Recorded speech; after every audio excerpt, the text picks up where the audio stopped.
They say silence is golden, but in my line of work, silence usually means someone has stopped breathing. The pediatric ward was quiet tonight, save for the drumming of the rain against the Seoul skyline. I was just locking the supply cabinet when the double doors burst open, bringing the storm inside. Rain lashed against the pristine linoleum, tracking mud and chaos into my sanctuary. I spun around, my hand instinctively dropping to the heavy set of keys in my pocket, a makeshift brass knuckle I hadn't needed in 3 years. A phalanx of men in black suits flooded the hallway. They weren't hospital security. They moved like oil, slick, unified, and dangerous. In the center of the formation strode a man who looked like he had been carved out of cold marble and expensive whiskey.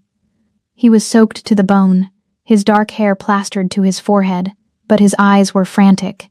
In his arms, he clutched a small girl as if she were the last fragile thing on earth. "Help her," he roared. His voice was a deep baritone that commanded obedience, the kind of voice that toppled governments or ordered executions. "She's bleeding." I didn't flinch at the shouting. I'd heard louder screams over the roar of mortar fire in places that didn't exist on tourist maps. I stepped forward, raising my hands in a gesture of calm authority. "Bring her here," I ordered, pointing to the nearest examination table. "Clear the room. Now." The man hesitated, his sharp eyes assessing me in a microsecond, but the red stain spreading on the girl's white dress made his decision for him. He laid her down. "Get out," I told the wall of bodyguards. "You're crowding her. She needs air, not testosterone." To my surprise, the man snapped his fingers, and his guards retreated to the perimeter, their backs to the walls, hands hovering near their lapels. I focused on the child. She couldn't have been more than 5. She had her father's dark, intense eyes, but hers were wide with shock. A jagged cut ran down her shin, nasty, likely from a fall onto concrete or glass, but not life-threatening. The terrifying part was her silence. Most children would be wailing. She didn't make a sound. She didn't whimper. She just gripped the sterile paper of the exam table with white-knuckled fists. "I'm Abina," I said softly, switching my tone from commander to caregiver. I grabbed a saline rinse and gauze. "I'm going to clean this up, little one. It's going to sting for a second, okay?" The father hovered over my shoulder. "She doesn't speak," he said, his voice tight. "She's traumatized." "I see," I murmured. I poured the saline. The girl flinched, her breath hitching, but she swallowed the scream. That kind of discipline in a child wasn't just trauma. It was learned survival. It broke my heart. "You're doing great," I whispered to her. That's when the air in the room changed. It wasn't a sound. It was a shift in pressure. The hair on the back of my neck stood up, a sensation I called the Valkyrie shiver. I glanced at the glass reflection of the clinic doors. 2 men in orderly uniforms had just walked in. They were moving too fast. They weren't looking at clipboards. They were looking at the back of the father's head. One of them reached into a laundry cart and pulled out a suppressed pistol. The father, Moon-gi, I assumed based on the sheer cost of his suit, was too focused on his daughter's knee to see it. His bodyguards were scanning the windows, not the internal staff. I didn't think. I didn't decide. My body remembered a life I had buried. I grabbed the heavy stainless steel instrument tray from the counter. As the orderly raised the gun, I pivoted on my heel, putting my entire hip rotation into the swing. Crack. The metal edge of the tray connected with the assassin's temple with a sickening, wet thud. He crumbled instantly, the gun skittering across the floor. Welcome back, my fierce hearts and midnight dreamers. Before we dive deeper into the shadows, make sure you're subscribed, hit that like button, and tell me where you're watching from. I love seeing our little dark romance family stretch across cities, countries, and time zones. Every click, every comment helps us keep unraveling these dangerous love stories. So find your quiet place, dim the lights, and get ready. Let's begin. The room went dead silent. The tray clattered to the floor, slightly dented. The second assassin, stunned by the sudden violence from a pediatric physical therapist, hesitated for a fraction of a second. That was his mistake. Before he could realign his aim, Moon-gi's guards were on him. It was brutal and efficient, a blur of motion that ended with the second man pinned and unconscious. But the room wasn't looking at the guards. Every pair of eyes was fixed on me. My chest heaved slightly, the only sign of exertion. I realized I was standing in a combat stance, feet shoulder-width apart, knees bent, center of gravity low. I forced myself to exhale, straightening my spine, pulling the mask of Abina the therapist back over the face of Valkyrie the mercenary. I turned back to the table. The little girl was staring at me. Her eyes weren't filled with fear anymore. They were filled with awe. I picked up the tweezers and a cotton swab as if I hadn't just bludgeoned a man into a coma. My hands were perfectly steady. "Sorry about the noise," I told the girl, my voice calm, ignoring the chaotic shouting of the bodyguards securing the perimeter. "Now, let's get a butterfly bandage on this, shall we?" I worked quickly, dressing the wound. The girl didn't look at her leg. She looked at my hands, then up at my face. For a fleeting second, her tiny hand reached out and touched the sleeve of my scrub top. "Done," I said, stepping back. I turned to the sink to wash my hands, scrubbing the imaginary blood off my skin. I could feel him behind me. The father. His presence was heavier than the storm outside. The heat radiating from him was palpable, a mix of adrenaline and something darker, more predatory. The sounds of the room had died down. The unconscious assassins were being dragged out the back exit. I dried my hands with a paper towel and turned around. He was standing intimately close. Too close. I had to tilt my head back to meet his gaze. He smelled of rain, expensive leather, and gunpowder. His dark hair was dripping onto his forehead, framing eyes that were sharp, intelligent, and currently dissecting me like a biology experiment. He looked at the dented steel tray on the floor. He looked at the unconscious man being hauled away. Then, his gaze slowly traveled up my body, lingering on my hands before locking onto my eyes. "You are not just a nurse," he said, his voice low, vibrating through the small space between us. "Who are you?" I didn't get to answer him. I didn't get to clock out, grab my umbrella, or go home to my reheat-able noodle dinner, and the blissful, boring anonymity I had spent 3 years cultivating. "We are leaving," he stated. It wasn't a suggestion. "I have paperwork," I countered, though the adrenaline was still humming in my veins, making my fingertips buzz. "And the police will want a statement regarding the man currently drooling on my floor. The police are already handled. And you are coming with us for debriefing." Before I could protest, 2 of his suits, massive walls of muscle, flanked me. They didn't touch me, but the threat was implicit. I looked down at Sarang. She was still sitting on the exam table, her legs dangling. She looked at her father, then at the guards, and finally at me. She hopped down, ignoring the wince of pain from her scraped knee, and walked straight past her father. She grabbed my hand. Her grip was surprisingly strong, her small fingers digging into my palm like grappling hooks. Moon-gi stiffened. I saw a flash of something raw in his eyes. Jealousy? Confusion? Before he masked it with that cold marble indifference. "Fine," I said, realizing I didn't have a choice unless I wanted to fight 6 men in a hallway. "But I'm driving my own." "No," he cut me off. "You ride with us." The interior of the SUV was a cavern of black leather and tinted glass. It smelled of new money and old violence. The rain drummed against the roof, a distant muffled rhythm that felt miles away from the hermetically sealed silence inside. I sat in the back. Moon-gi sat opposite me in the rear, facing executive seat. Sarang sat between us. By all laws of nature and biology, she should have been curling into her father's side, seeking the comfort of a parent after a trauma. Instead, she was pressed against my side, her head resting on my ribcage. She was tracing the seam of my scrub pants with a finger, completely ignoring the man who would burn the world down for her. The silence stretched, heavy and suffocating. I looked out the window at the blurred neon lights of Seoul. My mind was racing, cataloging mistakes. Stance too wide. Swing too precise. Reaction time too fast. I had been sloppy. Valkyrie, the combat medic who could patch a sucking chest wound in a sandstorm while returning fire, was supposed to be dead.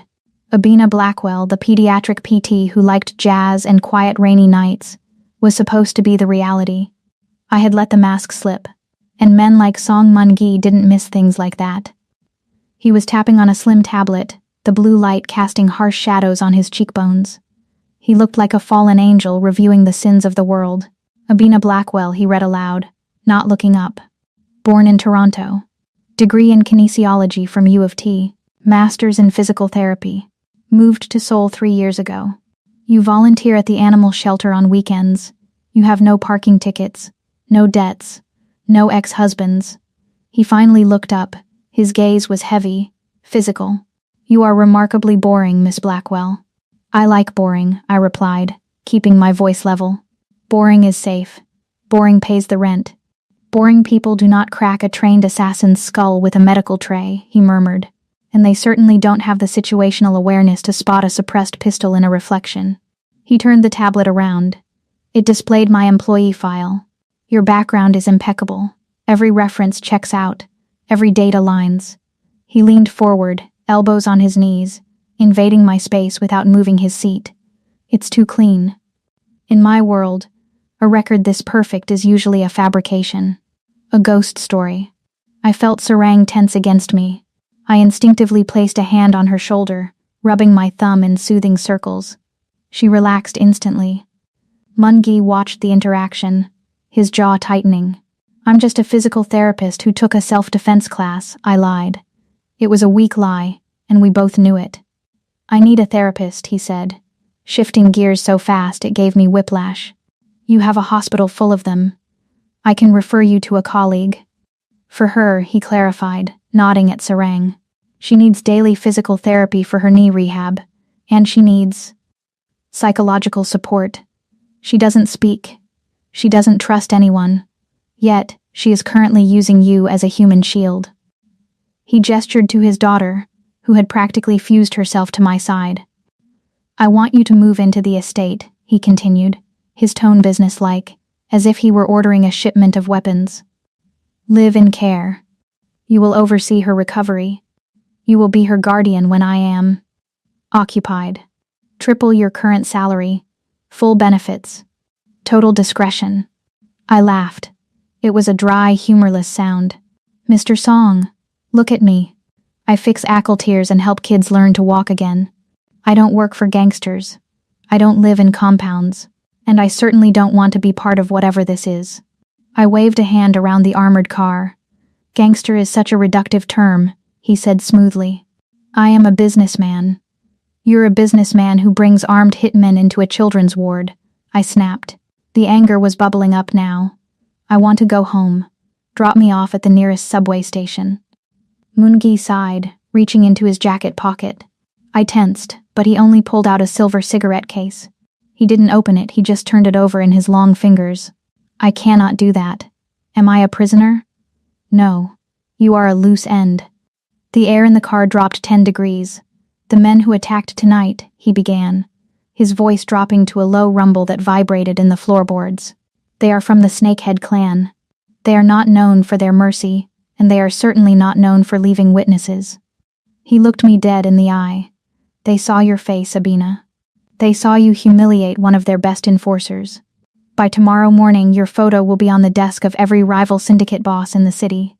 If I drop you off at a subway station, you will be dead before you swipe your transit card. My stomach turned over. I knew he was right. I knew how these organizations worked.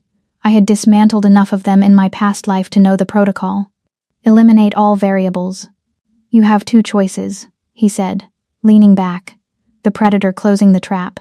You can go back to your boring apartment, where they will find you within the hour. Or, you can come to my home. The fortress. It is the safest place in Korea. You work for me, you look after Sarang, and under my protection you live. I looked down at Sarang. She had lifted her head and was looking at me. Her eyes were dark pools of intelligence. She wasn't begging, she was challenging me. Are you brave enough? She seemed to ask. I looked back at Mungi. He wasn't smiling. He was waiting. You're blackmailing me, I hissed. I am negotiating, he corrected, and I always close the deal. The car began to slow down. Through the rain-streaked window, I saw massive iron gates parting. We weren't at a subway station. We were ascending a winding driveway toward a sprawling brutalist mansion that looked less like a home and more like a citadel. "Welcome home, Miss Blackwell," he whispered. I didn't answer. I just held on to the little girl who refused to let me go, and felt the heavy, suffocating weight of the cage door slamming shut. The gates of the Song estate didn't just open, they parted like the jaws of a leviathan. We drove up a winding, rain-slicked road flanked by high walls that blocked out the rest of Seoul. When the house finally came into view, the word mansion felt inadequate. It was a monolith. It was a sprawling structure of raw concrete, slate, and floor-to-ceiling glass. Sharp angles cut into the night sky, aggressive and imposing.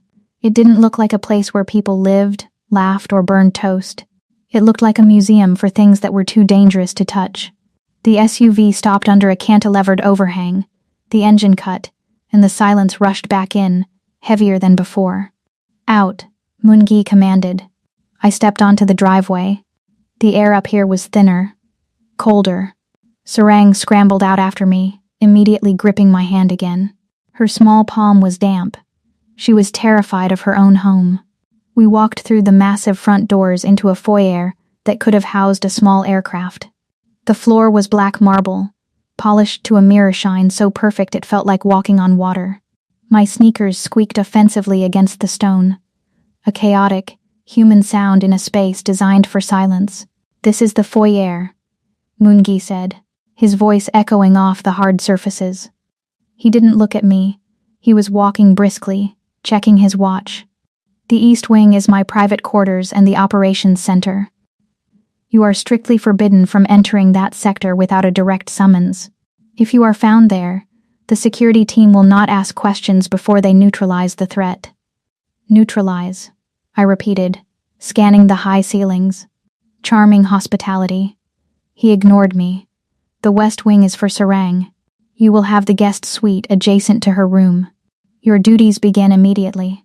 You monitor her physical rehab, you oversee her meals, and you ensure she is content." "Content?" I scoffed, looking around. The walls were bare. No photos. No art, just gray concrete and black steel. "Mr. Song, this isn't a home. It's a mausoleum." He stopped dead. The click of his dress shoes on the marble ceased. He turned slowly, the movement predatory. "It is a fortress," he corrected, his voice dropping to that dangerous low register. "It is impenetrable. Blast-proof glass, reinforced steel beams, independent air filtration. She is safe here. She's 5, I shot back, stepping into his personal space. I was tired, I was covered in dried blood that wasn't mine, and I was done being intimidated. Safety isn't just about bulletproof glass, Mr. Song. A child cannot heal in a prison. Look at this place. Where is the color? Where is the warmth? The acoustics alone are enough to induce anxiety. I did not hire you to decorate," he sneered, towering over me. "I hired you to keep her walking and keep her quiet. She's already quiet." I gestured to Sarang, who was shrinking behind my leg, making herself as small as possible. "That's the problem. She is drowning in silence, and you've built her a tank to sink in." His jaw clenched, a muscle feathering in his cheek. For a second, I saw the crack in the armor. It wasn't anger. It was desperation. He knew. Deep down, the king of the Gem Ryong Syndicate knew he was failing the only thing that mattered, and he hated me for pointing it out. "Do your job, Miss Blackwell," he hissed, turning his back on us. "Or I will find someone who will." He stormed off toward the East Wing, leaving us alone in the echoing gray cavern. 2 hours later, the house was even quieter, which I hadn't thought possible. I had gotten Sarang washed and changed. Her room was massive, filled with expensive educational toys that looked like they had never been touched. The bed was a pristine white cloud, too big for her small frame. She was exhausted, but she fought sleep. Every creak of the house, the settling of the concrete, the hum of the HVAC system, made her eyes snap open. She was clutching my sleeve, her knuckles white. "It's okay," I whispered, sitting on the edge of the mattress. The moonlight filtered in through the massive windows, casting long, cage-like shadows across the floor. "The doors are locked." I checked them myself. She stared at me, her eyes pleading. "Don't leave." "I'm not going anywhere," I promised. "I'm right next door." She shook her head frantically. She didn't want me next door. She wanted me here. I sighed, kicking off my shoes and shifting to sit cross-legged on the rug beside her bed. Okay, I'll stay until you sleep. She relaxed slightly, but her breathing was still shallow, rapid. The silence of the house was oppressive. It felt like the air was holding its breath. She needed a rhythm, something organic to latch onto. I started to hum. It wasn't a conscious choice. It was a melody my grandmother used to hum in our kitchen in Toronto while she braided my hair. A low, soulful tune, neither happy nor sad, just steady. It was the sound of safety. Sarang's eyes fluttered. The sound was alien in this house of glass and steel. It was soft, imperfect, human. I closed my eyes, letting the vibration rumble in my chest. I focused on the melody, blocking out the tactical layout of the house I had been memorizing, blocking out the location of the cameras I had spotted in the hallway. For a moment, I wasn't Valkyrie. I was just Abina. Sarang's breathing slowed. Her grip on the duvet loosened. Finally, she drifted off, her small chest rising and falling in a peaceful rhythm. I kept humming, afraid that if I stopped, the house would wake her up. Then, I felt it. The gaze. My combat instincts flared, but I didn't reach for a weapon. I didn't stop humming. I slowly opened my eyes and shifted my gaze to the bedroom door, which I had left cracked open 3 inches. He was there. Mungi was standing in the hallway, framed by the darkness. He had discarded his suit jacket. His white shirt was unbuttoned at the collar, the sleeves rolled up to reveal forearms that were corded with muscle and marked with faint white scars. He wasn't looking at me with the arrogance he had shown in the foyer. He was leaning against the doorframe, his head tipped back slightly against the wood, eyes half closed. He looked utterly drained. He was listening to the humming. For a man who commanded an army, who controlled a sprawling criminal empire, he looked like a man starving for something he couldn't name. He looked at Sarang, sleeping peacefully for the first time in God knows how long, and his expression crumbled. The harsh lines of his face softened into something resembling grief. He caught me watching him. For a heartbeat, we just stared at each other through the crack in the door. The air between us crackled, but it wasn't the hostile electricity of the car ride. It was something else. Recognition? He didn't say a word. He didn't order me to stop. He just pushed off the doorframe, straightened his spine, and disappeared into the shadows of the hallway, his footsteps silent on the thick carpet runner. I stayed on the floor, listening to the house settle, realizing that the fortress wasn't built to keep the world out. It was built to keep the ghosts in. And I had just volunteered to be the Ghostbuster. 7 days, that's how long I had been an inmate, an employee, at the Song Estate. In that week, I had mapped the exits, timed the guard rotations, and memorized the blind spots in the security cameras. Old habits die hard, but mostly, I had learned that boredom was a more effective torture method than waterboarding. Mungi had been gone for 3 days on business, which I assumed involved aggressive negotiations in a warehouse somewhere. The house felt lighter without him.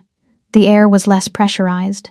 The staff, mostly silent men with earpieces and maids who looked terrified to breathe, seemed to exhale collectively when his motorcade left the gates. I had taken Sarang to the conservatory. It was the only room in the house that felt alive. It was a glass cathedral attached to the west wing, filled with orchids, ferns, and humidity that reminded me of summers in Toronto. Outside, the sky was a bruised gray, threatening another downpour, but in here it was warm. We were sitting on a teak bench, surrounded by monsteras. I had a basket of hair ribbons in my lap. Sarang was sitting between my knees, her back to me, as I carefully detangled her long, silky black hair. "You have a lot of hair for such a little person," I murmured, working a wide tooth comb through a knot near the ends. She didn't react, just stared intently at a caterpillar crawling on a leaf in front of us. "You know," I continued, keeping up the one-sided conversation I had perfected over the last week. "I had a dog once, a bulldog named Barnaby. He was convinced he was a ballerina. He'd try to jump on the back of the couch like a cat, and he'd just slide off. Slowly, with this look of absolute betrayal on his face." I chuckled at the memory. He never barked either. He just snorted, judgmentally. I paused, waiting for the usual nothingness. Sarang usually communicated with blinks or by gripping my hand. But today, she was still. I picked up 2 ribbons from the basket. One was a soft pastel pink, the kind appropriate for a 5-year-old. The other was a deep, royal purple velvet. "All right, boss," I said, holding them up to her peripheral vision. "Which one today? Pink makes you look like a cupcake. Purple makes you look like royalty." I expected her to point. That was the routine. Instead, Sarang stiffened. She didn't look at the ribbons. She slowly turned her head to the left, scanning the glass entrance of the conservatory. 2 of Mungi's guards were stationed there, but they were on the other side of the thick glass, engaged in a conversation, laughing at something on a phone. They were distracted. They couldn't hear us over the hum of the ventilation fans and the rustle of the leaves. Sarang turned her head to the right, checking the dense foliage. Clear. Then, she turned around on the bench to face me. Her dark eyes, usually so guarded and fearful, were suddenly sharp. Calculating. "The purple one," she said. The voice was clear, melodic, and terrifyingly normal. I dropped the comb. It clattered onto the teak floor, the sound exploding in the quiet greenhouse. I froze, my hands hovering in the air. I stared at her. My brain misfired. I had read the medical files. Selective mutism. Trauma-induced. No vocalization in 3 years. I had treated children with this condition. It wasn't something you just switched off like a light. "You?" I choked out, my voice failing me. "You can speak?" Sarang rolled her eyes. It was such a precocious teenager-like gesture that it almost made me laugh in hysteria. She reached out and placed a small finger against her lips. "Shh," she whispered, her eyes darting back to the guards outside the glass. "Don't be loud. They're stupid, but they aren't deaf." I sat back, the breath leaving my lungs in a rush. "You're faking it."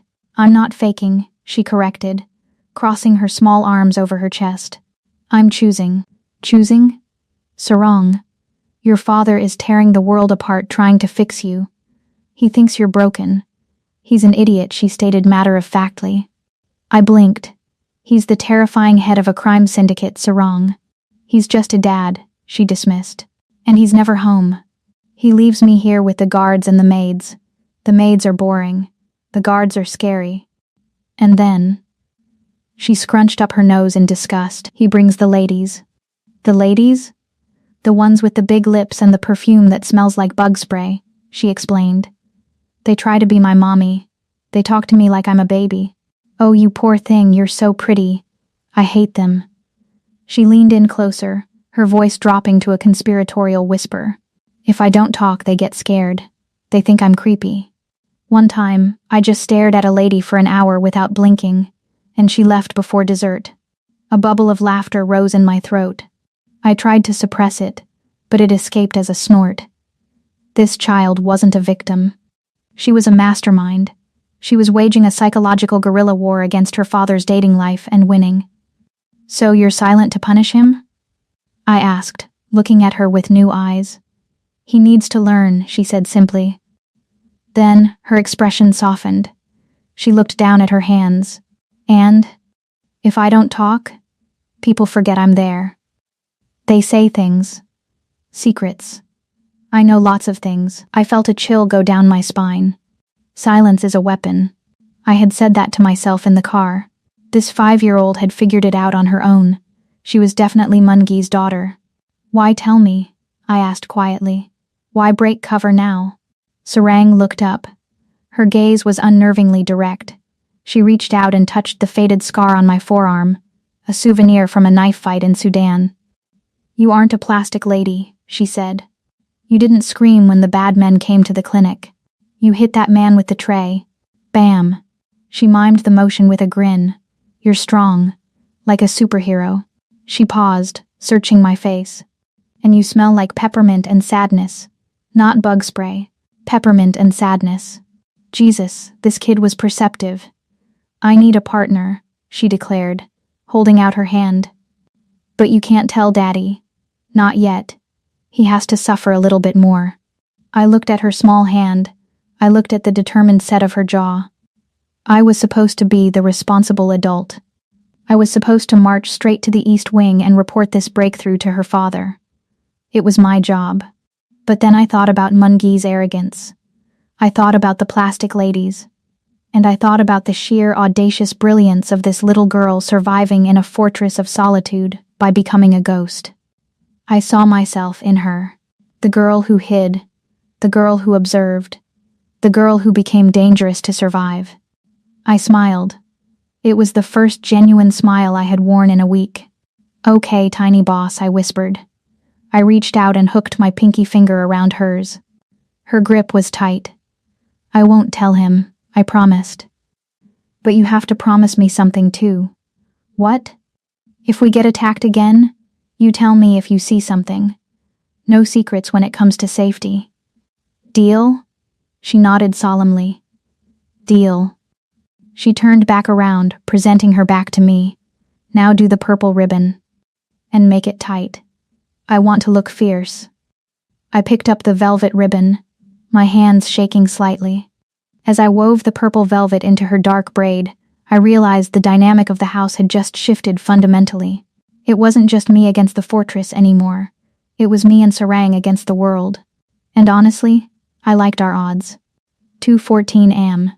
The numbers on the digital clock were glowing angry red in the darkness. I was asleep in the wing-back chair I had dragged next to Sarang's bed. My neck cricked at an angle that I knew I'd regret in the morning. I didn't wake up because of a sound. The house was silent. I woke up because the air pressure in the room had changed. A heavy, magnetic weight had entered the space. My eyes snapped open. Mungi was standing in the doorway. He was a silhouette against the dim hallway light, still wearing his suit trousers, his white shirt unbuttoned and hanging loose. He wasn't looking at me. He was staring at Sarang. She was curled on her side, one hand tucked under her cheek, the other loosely gripping my pinky finger, which was dangling over the armrest of the chair. It was a picture of perfect peace. And looking at Mungi's face, I saw that he hated it. His expression wasn't just tired, it was ravaged. There was a hollow look in his eyes, a mixture of longing and bitter, acidic jealousy. He looked at her hand holding mine, the trust that implied, and his jaw worked tight. He was the king of Seoul, but he couldn't buy this. He couldn't command his daughter to sleep without nightmares. Then, the wind shifted from the hallway, and the smell hit me. Copper. Iron. Fresh blood. I sat up straighter, my joints popping. Mungi's eyes snapped to mine. The vulnerability vanished instantly, replaced by a cold, hard shudder. He turned on his heel and walked away without a word. I carefully extracted my finger from Sarang's grip, tucked the duvet around her shoulders, and followed him. I found him in the kitchen. It was a sleek, industrial space of stainless steel and black granite, illuminated only by the under-cabinet lighting. He was sitting on a bar stool at the island, a bottle of Hibiki whiskey open next to him. A first aid kit, the small, useless kind people keep in cars, was spilled open on the counter. He was trying to thread a needle with shaking hands. A jagged, angry slash ran across his left ribcage. It wasn't deep enough to hit an organ, but it was ugly, weeping blood down his sculpted side. "You're going to give yourself sepsis," I said, my voice echoing in the large room. He didn't look up. "Go back to bed, Miss Blackwell, and let you stitch a dirty wound with a sewing needle and whiskey? I'd have to file so much paperwork when you die of infection." I walked over to the sink and scrubbed my hands, then moved to the island. I swept his pathetic attempt at first aid aside. "Sit still," I commanded. I said, "I know what you said. But unless you want a scar that pulls every time you twist your torso, you'll let me do this. I've stitched up worse in the back of a moving Humvee." He paused, looking at me with glazed, fever-bright eyes. He slumped slightly, the adrenaline of his trip finally wearing off. "Fine." I grabbed the proper medical kit I had stashed in the pantry, because I never trusted civilian supplies, and pulled out disinfectant, lidocaine, and proper sutures. "This will sting," I warned. I poured the disinfectant over the wound. He hissed, his hands gripping the edge of the granite counter so hard his knuckles turned white. He didn't make a sound, but his abdominal muscles seized, hard as rock under my fingertips. "Breathe," I murmured, my voice dropping to that professional rhythmic cadence I used for patience. In through the nose, out through the mouth. I worked quickly. My hands, usually cool, felt hot against his skin. His skin was burning, he was radiating heat like a furnace. Every time I brushed against him to wipe away blood, I felt a jolt of electricity zip up my arm. "You are making her weak," he said suddenly. His voice was rough, strained. I paused, holding the needle. "Excuse me?" "Sarang," he gritted out, staring straight ahead at the backsplash. "Sleeping in her room, holding her hand. You are making her dependent on you. You are a crutch." "I'm providing stability," I countered, piercing the skin for the first stitch. He flinched. "She needs to know she's not alone." "She is alone," he said darkly. "That is the nature of this life. Everyone leaves. You will leave." "I'm not the one disappearing for 3 days without a phone call," I snapped, tying off the knot. "I'm not the one coming home at 2 and bleeding from a knife fight." He turned his head slowly to look at me. Our faces were inches apart. "I bleed so she does not have to. I disappear so the monsters do not come to this house." "Well, it's not working," I whispered. "The monsters are already here, Mungi. They're just inside your head." The air in the kitchen suddenly felt very thin. The silence was heavy, filled only by the hum of the refrigerator and our breathing. I needed to cut the thread. I leaned in, my chest brushing his arm, reaching across him for the scissors. I smelled the whiskey on his breath, the rain on his hair, and the dark, musky scent of his skin. It was intoxicating. It was dangerous. He moved faster than an injured man should. His hand shot out and clamped around my wrist. His grip was iron. He didn't hurt me, but he trapped me. He pulled me in until my thighs bumped against his knees, trapping me between his spread legs and the granite island. I froze. I looked up. His eyes were dilated, pools of obsidian that swallowed the light. He wasn't looking at me like an employee anymore. He was looking at me like I was the oxygen in a burning room. "You have a mouth on you, Abina," he murmured. His gaze dropped to my lips, then back to my eyes. "And you have a bleeding rib," I replied, though my voice was breathless, betraying me. "Let me go." "No." He leaned forward. The heat coming off him was overwhelming. I could feel his heart hammering against his ribs, or maybe that was my own. "I walk into my house," he whispered, his voice a low rumble that vibrated through my chest, "and I see you in her room. You smell like peppermint and sleep. You look—" He shook his head, frustration warring with desire. "I don't know if I want to fire you for making me feel this incompetent, or if I want to." He didn't finish the sentence. He didn't have to. He leaned closer. His nose brushed against my temple, inhaling sharply. He was smelling me, taking me in. My hands were resting on his bare chest right over his heart. I should have pushed him away. I should have used a defensive maneuver to break his grip. I didn't move. I couldn't. The tension was a physical thing, a taut wire pulled to the breaking point. If he moved an inch, our lips would touch. If he moved an inch, I would let him. For a long, suspended second, we existed in the space between a fight and a kiss. Then, he released my wrist as if I had burned him. He pushed himself back on the stool, putting distance between us. He ran a hand through his hair, turning his face away. "Finish the bandage," he commanded, his voice cold again, though it lacked its usual steadiness. "And then, get out of my sight." I stood there for a moment, my skin tingling where he had touched me. I swallowed hard, regaining my composure. I taped the gauze over his stitches with efficient, trembling hands. "Good night, Mr. Song," I said stiffly. I walked out of the kitchen without looking back, but I could feel his eyes burning a hole in my spine until I turned the corner. The silence in the house had mutated. Before the kitchen incident, it was cold. Now, it was heavy, charged with a static electricity that made the hairs on my arms stand up whenever Mun-gi walked into a room. We hadn't spoken about the near kiss. We hadn't spoken about the blood or the whiskey. We simply orbited each other like two planets on a collision course.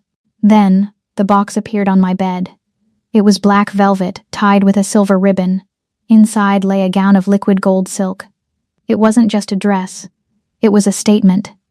I lifted it out, the fabric pouring over my hands like water. It was backless, with a plunging neckline and a slit that ran dangerously high up the left thigh. A note was tucked into the folds. The Goryeo Charity Gala. 7:00 p.m. Be ready. It wasn't a request.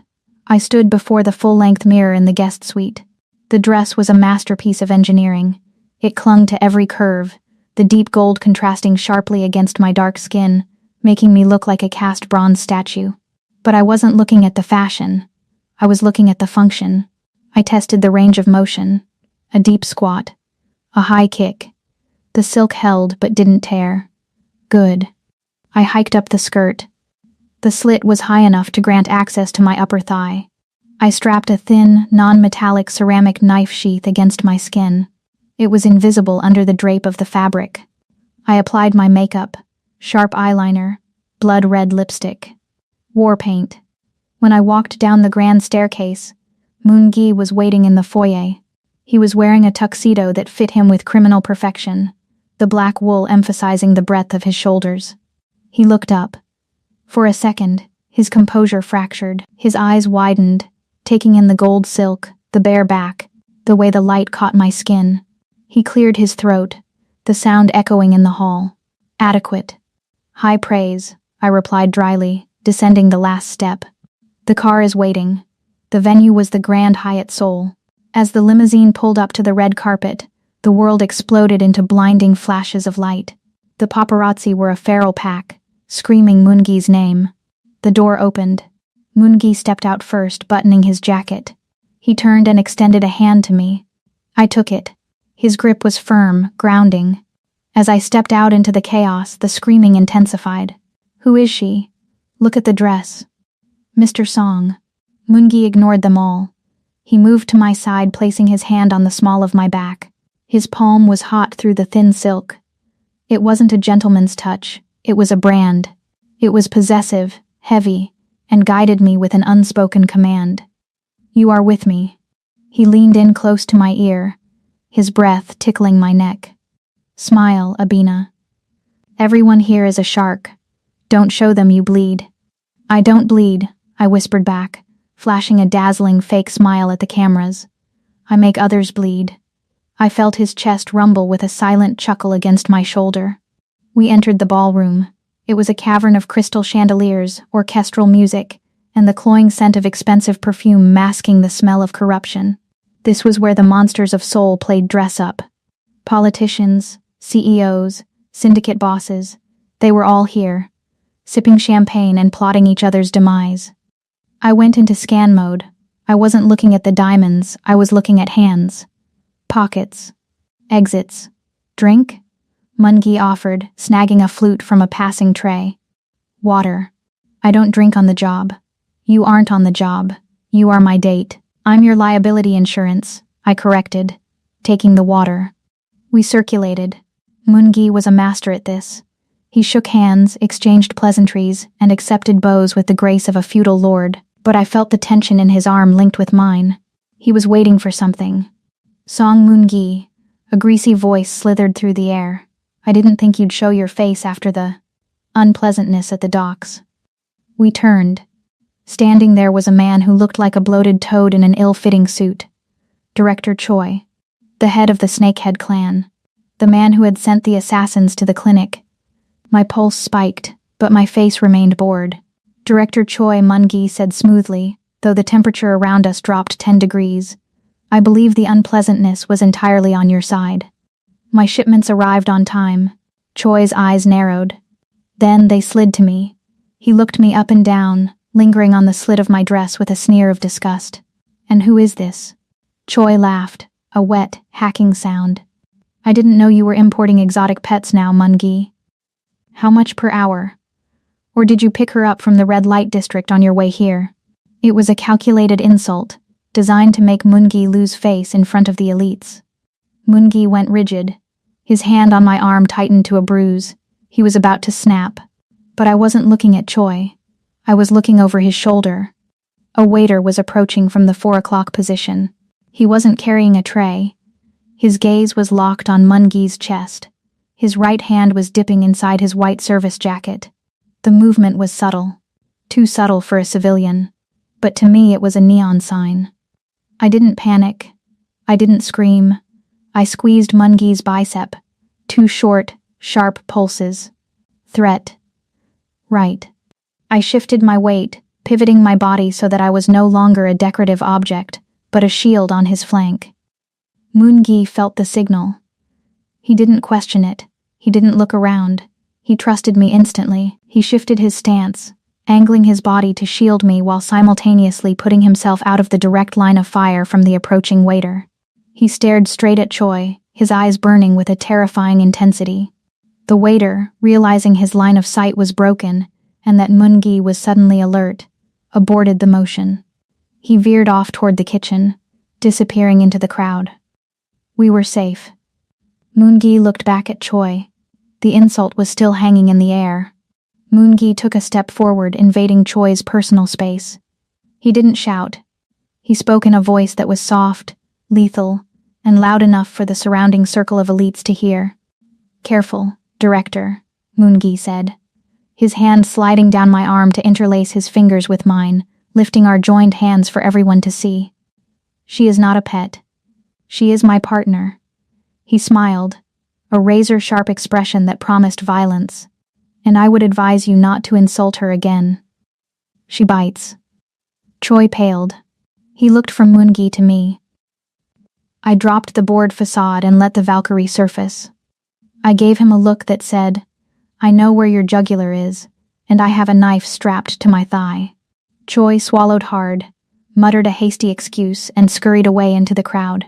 Moongi didn't let go of my hand. He pulled me closer until my side was pressed against his tuxedo.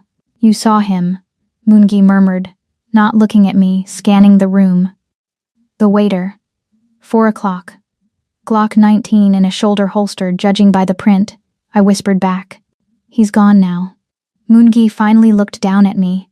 The admiration in his eyes was raw. It wasn't the look of a man looking at a pretty woman. It was the look of a king realizing he had found a queen who could hold a sword. Partner, he tested the word, tasting it. Partner, I agreed, feeling a thrill that had nothing to do with the ceramic knife and everything to do with the man holding my hand. But you still owe me for the dress. I'll buy you the whole damn store, he promised. And as the orchestra swelled into a waltz, for the first time, I actually believed him. Happiness, I had learned long ago, was usually a trap. It was the cheese in the mousetrap, the siren song before the ship hit the rocks. I should have known better. The morning after the gala was deceptively perfect. The storm had passed, leaving the sky a scrubbed, innocent blue. We were in the breakfast nook, a sun-drenched corner of the kitchen that felt miles away from the brutalist architecture of the rest of the house. Moongi was drinking black coffee, reading a tablet. I was nursing a cup of tea, watching the way the morning light caught the sharp angle of his jaw. He looked different today. Lighter. The heavy mantle of the syndicate head seemed to sit a little looser on his shoulders. He caught me staring and didn't scowl. Instead, the corner of his mouth quirked up. Is there something on my face, Miss Blackwell? Just a lack of scowls, I replied, taking a sip. It's unsettling. You look almost approachable. Don't get used to it, he murmured, but his eyes were warm. Sarang is asking for pancakes. I told her you don't cook, but she insists. The heavy oak doors of the kitchen slammed open. The sound shattered the morning like a gunshot. Moongi's smile vanished instantly, replaced by the mask of the boss. Lieutenant Han, the chief of security, marched in. He was a man I had never liked, too slick, too eager, with eyes that never quite met yours. Behind him were 2 armed guards. Sir, Han said, his voice grave, dripping with faux concern. We need to talk. Immediately. It concerns a security breach. Moongi didn't stand up, but his posture shifted. He became a statue. Speak. Han didn't speak. He walked to the marble island and tossed a clear evidence bag onto the surface. Inside was a cheap, black burner phone. It slid across the counter and stopped inches from my teacup. We found this in Miss Blackwell's bag during a routine sweep, Han said. He refused to look at me. I frowned, putting my cup down. That's not mine. We unlocked it, Han continued, ignoring me. He placed a stack of printed transcripts next to the phone. Outgoing messages to a number registered to a shell company owned by the Snakehead clan, specifically to Director Choi's personal assistant. The air in the room didn't just cool, it froze. Mun-gi picked up the papers. His movements were slow, deliberate. I watched his eyes scan the text. I saw the moment the warmth from earlier died a violent death. Target moving to Hyatt at 1900 hours. Minimal security detail. Flank is exposed. Mun-gi read aloud. His voice was devoid of inflection. He flipped the page. Wire transfer confirmed. 500,000 US to account ending in 4490. Cayman Islands. Beneficiary Abina Blackwell. He dropped the papers. They fluttered to the floor like dead leaves. He looked at me. I had seen Mun-gi angry. I had seen him violent. But I had never seen him look like this. He looked hollowed out. The betrayal wasn't just professional, it was personal. He had let me in. He had let me hold his daughter. He had almost kissed me in this very kitchen. And now, he was looking at a monster. Mun-gi, I said, standing up. My hands were shaking, not from fear, but from the sheer shock of the fabrication. I didn't write those. I have never seen that phone. You know who I am. Do I? He asked softly. I know you are a ghost with no history. I know you have combat skills that exceed a simple medic. I know you were the one who suggested we go out the back exit at the gala, the same exit mentioned in these texts as a secondary ambush point. I suggested it because the front was swarming with press. I argued, my voice rising. And I saved you inside. I spotted the waiter. A performance, Han interjected smoothly. To gain trust. To embed yourself deeper so you could deliver the kill shot later. It's a classic sleeper agent tactic, sir. You lying snake. I hissed, lunging toward Han. The two guards behind him moved instantly, grabbing my arms. I could have broken their grip, a twist, a stomp to the knee. But I stopped myself. Violence would only look like guilt. Mun-gi, look at me. I pleaded, struggling against the guards. This is a setup. Han planted it. Why would I jeopardize Sarong? I love that little girl. At the mention of Sarong, Mun-gi flinched as if I had slapped him. Do not speak her name, he roared. The sound vibrated in my chest. He stood up, the chair scraping loudly against the floor. He reached into the waistband of his trousers and pulled out his gun. A sleek, black Beretta. He leveled it at my chest. The kitchen went deadly silent. I stared down the barrel of the gun. I looked past it, into the eyes of the man I was falling in love with. Mun-gi, I whispered. I am innocent. His finger tightened on the trigger. His knuckles were white. He was breathing hard, his chest heaving. He wanted to do it. He wanted to erase the mistake, erase the vulnerability I represented. But his hand was shaking. It was a micro-tremor, invisible to anyone but a sniper or a surgeon. He couldn't do it. He stared at me for an eternity, searching for the lie in my eyes, or maybe searching for the truth he couldn't afford to believe. Slowly, agonizingly, he lowered the gun. Get out, he rasped. His voice was broken glass. Mun-gi, get out, he screamed, slamming the gun onto the counter. Before I change my mind, if I see you in Seoul again, if you ever come near my daughter again, I will kill you myself. He turned his back on me. The dismissal was absolute. Escort her off the premises, Han ordered, a smug smile finally touching his lips. And check her for weapons.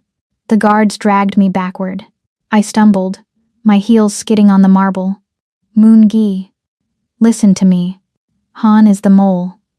I shouted, desperation clawing at my throat. He's the only one who had access to my bag. He's isolating you. Mun-gi didn't turn around. He stood gripping the counter, his head bowed, a portrait of a man destroyed. They hauled me through the foyer. My heart hammered against my ribs. Sarang. I had to tell her. I had to explain. Let me say goodbye to her, I begged the guards as we passed the West Wing corridor. Please, just 5 minutes. Han stepped in front of me, blocking the hallway. He leaned in close, his breath smelling of stale coffee and malice. The little mute is better off without a traitor, he sneered. She's probably crying right now because her daddy is so sad. And it's all your fault. I wanted to headbutt him. I wanted to tear his throat out. But the guards shoved me forward, forcing me toward the massive front doors. They opened the heavy oak doors and threw me out. Literally. I stumbled down the stone steps, scraping my hands on the rough driveway. The sky, mocking the morning's peace, had opened up again. A sudden torrential downpour soaked me to the bone in seconds. The heavy iron gates clanged shut behind me with a sound of finality. The electronic lock beeped. I stood there, shivering, mud staining my jeans, my hair plastered to my face. I was alone. I was disavowed. I was a target for every enemy Mungi had. I looked up at the fortress. It loomed gray and impassive against the storm. I wiped the rain from my eyes. The despair that had threatened to drown me began to recede, replaced by a cold, hard clarity. Han hadn't just framed me to get rid of a nuisance. He had framed me to remove Mungi's only blind spot. He had removed the only person who was watching the shadows. They didn't kick me out because I was a traitor. They kicked me out because they were planning to kill Mungi, and they knew I was the only one who could stop them. My hands curled into fists. The pediatric therapist died in that rain. Valkyrie woke up. I wasn't going to the airport. I wasn't running. I turned and looked toward the city skyline, my eyes narrowing. "You made a mistake, Han," I whispered to the thunder. "You should have shot me when you had the chance." I started walking, not away from the danger, but into the dark to find a weapon. The house was a tomb. 3 hours had passed since I had thrown her out. 3 hours since I had watched the only woman who made this cold concrete hell feel like a home disappear into the rain. I sat in my office, the lights off, illuminated only by the jagged flashes of lightning tearing through the Seoul sky. A glass of hibiki sat untouched on the mahogany desk, next to the Beretta. I stared at the gun. It felt heavy, accusing. "She betrayed you," I told myself for the 1,000th time. "She sold you out. The evidence was there." But then I remembered her eyes. Dark, desperate, pleading. "If you think I'm capable of this, you don't know me at all." Did I? I knew the shape of her hands when she stitched me up. I knew the scent of peppermint that lingered in the hallways she walked. I knew the way she protected my daughter with a ferocity that matched my own. A traitor could fake loyalty, but could a traitor fake the way her heart hammered against my chest in the kitchen? The door to my office flew open. I didn't look up. "Leave me, Han." I said, "No disturbances. I'm not Han." The thought was internal, but the presence wasn't. Small footsteps stomped across the Persian rug. Fast. Angry. I looked up. Sarang stood in front of my desk. She looked terrifying. Her hair was a mess, her face red and blotchy, but her eyes weren't filled with the tears of a scared child. They were blazing with the fury of a song. She was trembling, her small fists clenched at her sides. "Sarang," I croaked, my voice ravaged by the whiskey and the screaming. I stood up, rounding the desk. I needed to hold her. I needed to apologize for taking away her friend. "I know you're sad, little bird," I said gently, reaching out to stroke her hair. She was a bad person, Sarang. She lied to us. She was going to hurt Daddy." Sarang slapped my hand away. The sound was sharp in the silent room. I froze, stunned. She had never raised a hand to me. She had never defied me. She took a deep breath, her chest heaving, her face twisting in frustration. She opened her mouth, her jaw working as she fought against 3 years of silence. She didn't do it. The scream tore through her throat, raw and gravelly, but loud enough to shatter the windows. I stopped breathing. The glass of whiskey I had been holding in my other hand slipped from my fingers. It hit the floor, shattering amber liquid splashing over my shoes. I didn't feel it. I stared at my daughter. The world had stopped turning. "Sarang?" I whispered, my knees feeling weak. You are stupid," she screamed, the words tumbling out now. Faster, desperate. "You are stupid, Daddy. She didn't do it. Uncle Han did it." She was sobbing now, but she didn't stop shouting. She grabbed my suit jacket, shaking me with all her tiny strength. "I saw him," she wailed. "I was playing hide and seek, under the breakfast table. I saw Uncle Han take the phone from his pocket. He put it in Abina's bag when she went to get tea. He did it. He's the bad one."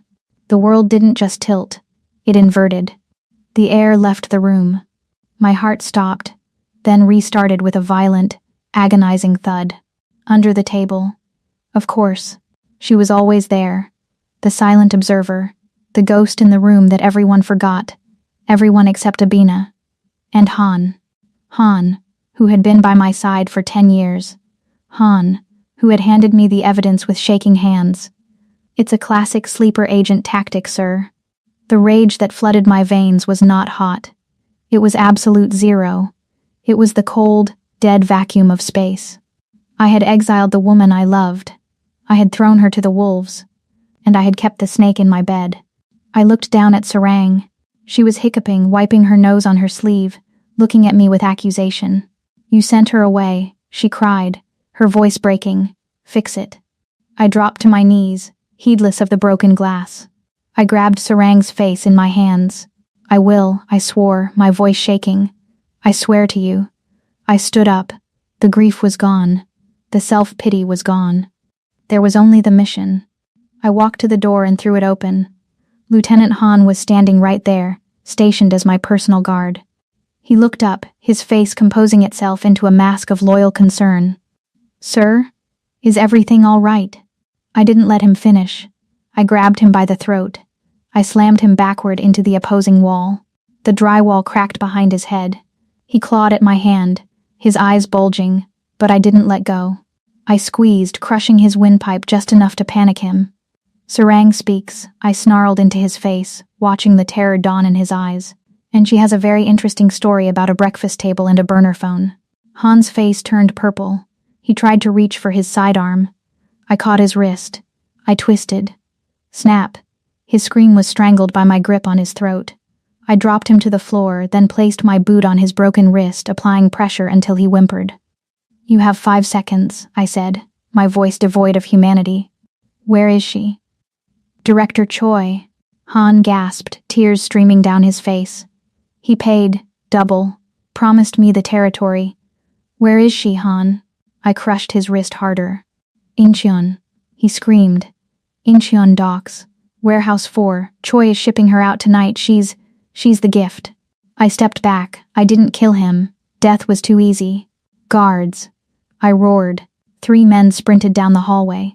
They stopped, looking from me to the broken heap of their commander on the floor. Take this trash to the basement, I ordered. Keep him alive. I want to take him apart slowly when I return. I turned back to the office. Sarang was standing in the doorway watching me. She wasn't scared of the violence. She was waiting. I walked over to the gun rack on the wall. I pulled down a customized AR-15 and a Kevlar vest. I grabbed the keys to the fastest car in the garage, the McLaren. I looked at my daughter. For the first time in years, I didn't see a broken victim. I saw a warrior.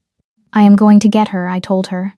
Sarang nodded, her eyes fierce, drying her tears. Bring Mom home, she commanded. I turned and ran toward the garage. Rain or fire, hell or high water, nothing was going to stop me. Choi wanted a war? I was going to bring him the apocalypse. The smell of Incheon was unmistakable.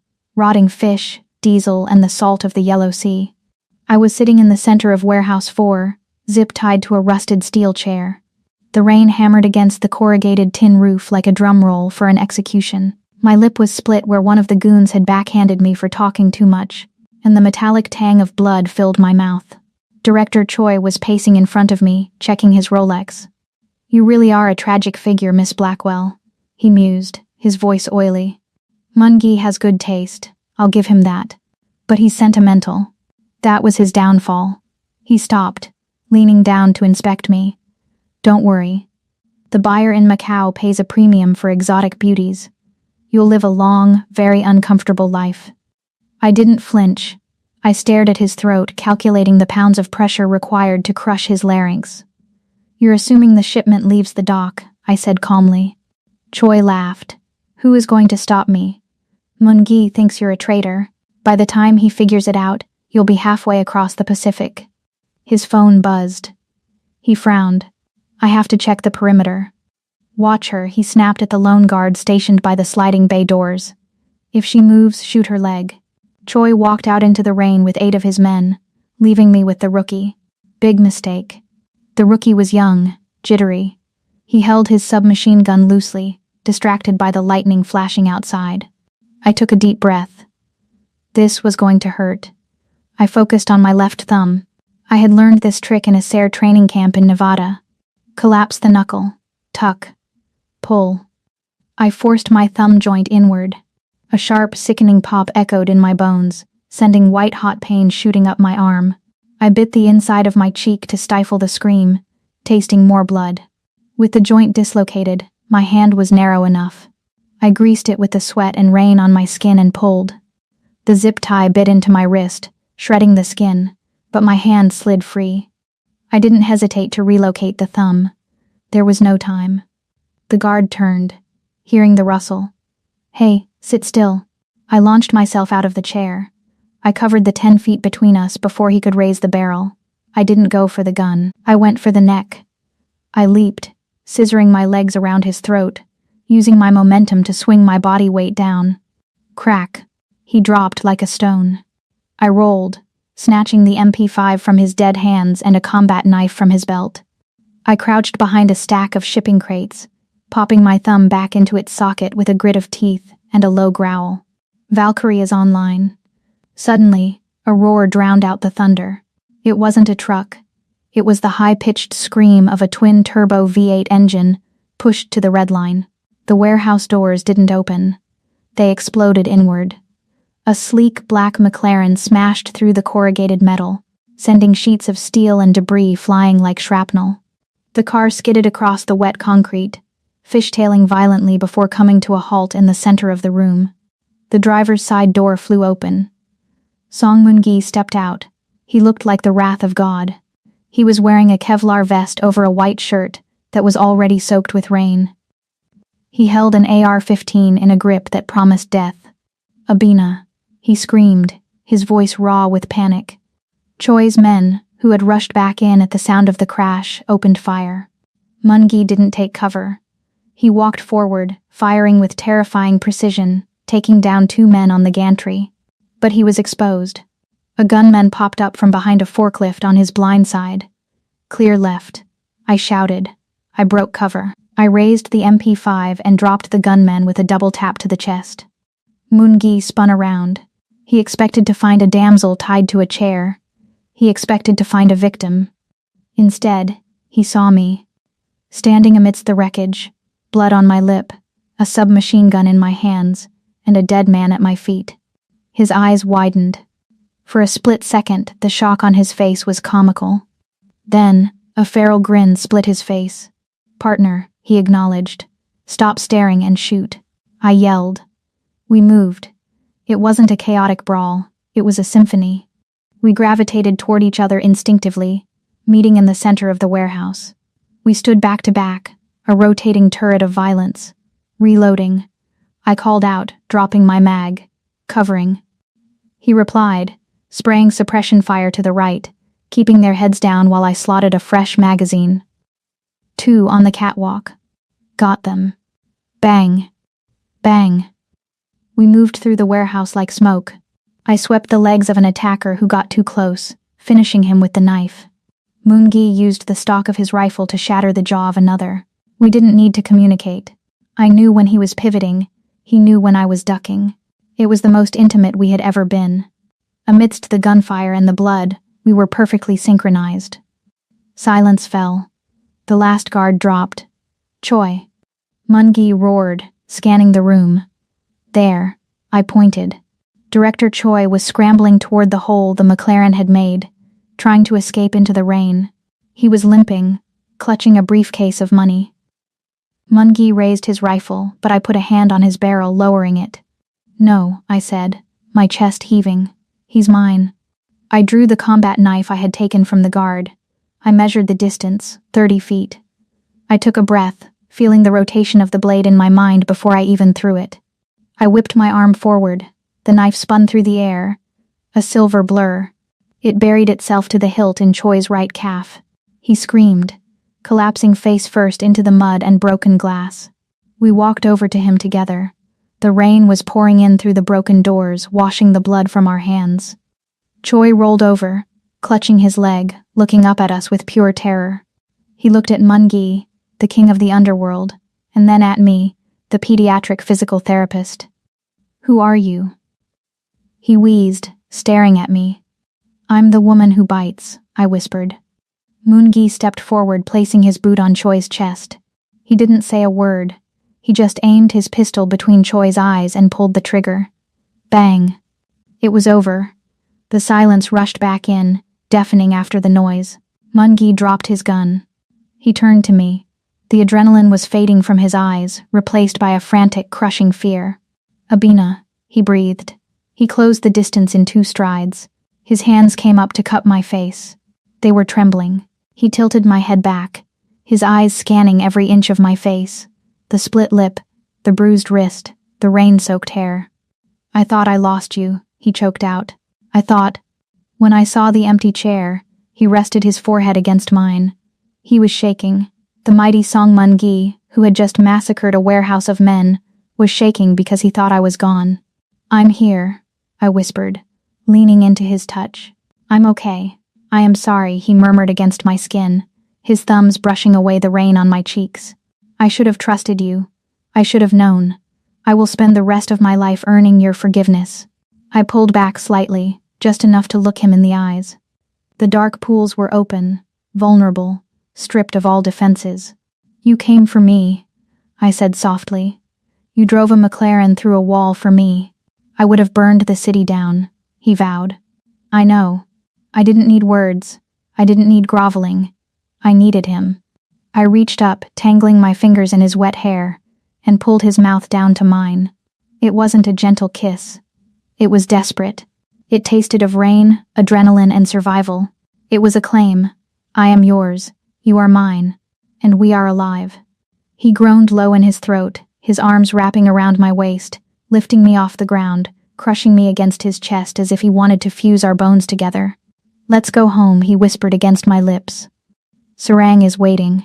"Yeah," I smiled, burying my face in his neck. "Let's go home." 6 months ago, the Song estate had been a mausoleum of gray concrete and silence.